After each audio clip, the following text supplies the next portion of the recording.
জয় ও হারের অম্লমধুর স্বাদ নিয়ে ২০২৪ সাল শেষ করেছে বাংলাদেশ জাতীয় ক্রিকেট দল। বর্তমানে জাতীয় দলের খেলোয়াড়রা বিপিএল নিয়ে ব্যস্ত রয়েছে। আগামী ৭ ফেব্রুয়ারি ফাইনাল ম্যাচের মধ্য দিয়ে পর্দা নামবে বাংলাদেশ প্রিমিয়ার লিগ বিপিএল-এর। এরপর থেকে ব্যস্ত সময় কাটাবে বাংলাদেশ ক্রিকেট দল। বিপিএল শেষে চ্যাম্পিয়ন্স ট্রফির উদ্দেশ্যে পাড়ি দেবে পাকিস্তান। এছাড়া বছর জুড়ে ভারত, শ্রীলঙ্কা, পাকিস্তান, জিম্বাবুয়ে ও ওয়েস্ট ইন্ডিজের বিপক্ষে খেলবে দ্বিপাক্ষিক সিরিজ। সেপ্টেম্বরে অংশ নেবে এশিয়া কাপে।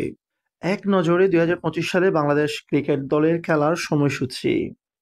ফেব্রুয়ারি-মার্চ ২০২৫ পাকিস্তান অনুষ্ঠিত চ্যাম্পিয়ন্স ট্রফিতে অংশগ্রহণ। চ্যাম্পিয়ন্স ট্রফির প্রথম ম্যাচে অংশগ্রহণ করবে ২০ ফেব্রুয়ারি প্রতিপক্ষ ভারত, দ্বিতীয় ম্যাচটি হচ্ছে ২৪ ফেব্রুয়ারি প্রতিপক্ষ নিউজিল্যান্ড এবং তৃতীয় ম্যাচটি হচ্ছে ২৭ ফেব্রুয়ারি পাকিস্তান। গ্রুপ পর্বের বাধা টপকাতে পারলে রয়েছে সেমিফাইনাল এবং এরপরে ফাইনাল।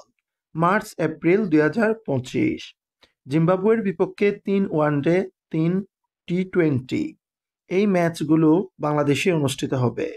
এরপরে হচ্ছে মে ২০২৫ পাকিস্তানের বিপক্ষে ৩ ওয়ানডে ও ৩টি টি-20 এই ম্যাচগুলো হবে অ্যাওয়ে ম্যাচ। জুন-জুলাই ২০২৫ শ্রীলঙ্কার বিপক্ষে ২টি টেস্ট, ৩টি ওয়ানডে, ৩টি টি-20 এই ম্যাচগুলোও অ্যাওয়ে ম্যাচ অর্থাৎ শ্রীলঙ্কার মাটিতে অনুষ্ঠিত হবে। আগস্ট ২০২৫-এ ভারতের বিপক্ষে 3টি ওয়ানডে ও 3টি টি-20 হোম সিরিজ রয়েছে। অতঃপর সেপ্টেম্বর ২০২৫ অংশগ্রহণ করবে এশিয়া কাপে। অক্টোবর ২০২৫ ওয়েস্ট ইন্ডিজের বিপক্ষে 3টি ওয়ানডে ও 3টি টি-20 হোম সিরিজ। নভেম্বর-ডিসেম্বর ২০২৫ আয়ারল্যান্ডের বিপক্ষে 2টি টেস্ট, 3টি ওয়ানডে ও 3টি টি-20। ২০২৫ সালের শিডিউলে এই টুর্নামেন্ট ও সিরিজগুলো রয়েছে। এই সিরিজগুলোর বিস্তারিত সময়সূচি প্রকাশিত হলে আপনাদেরকে ভিডিওর মাধ্যমে জানিয়ে দেওয়া হবে। পরবর্তী ভিডিও দেখার আমন্ত্রণ জানিয়ে আজকের ভিডিও এখানেই শেষ করছি।